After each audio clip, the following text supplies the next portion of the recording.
Now, I'm not a philosopher myself, and I'm not necessarily that interested in AI per se, but whenever I hear people talking about the Turing Test, there's a good chance that they're not talking about it quite right, I think. Turing does not say you have to be able to win this game in order to be intelligent.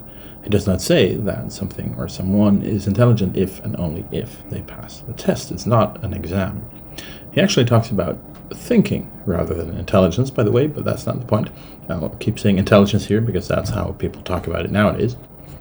Here, it does feel like there might be a meaningful distinction between thinking and intelligence, at least in contemporary popular usage. Already in the 90s, we readily said that the computer was still thinking to mean that a computation hadn't finished. In the 50s, this might have seemed like a more controversial term or phrase. Turing says, if you can convincingly play this imitation game, you deserve to be considered intelligent. It is unfair to insist that somehow this isn't intelligence. If an entity succeeds at the imitation game, on what basis would you deny that it is intelligent? A big part of the paper is discussing and dismissing a number of possible arguments. The Turing test is not a fair assessment of intelligence. It does not aim to make a precise determination. It is a bar intentionally so high that if an entity passes it, surely it can only make sense to consider it intelligent.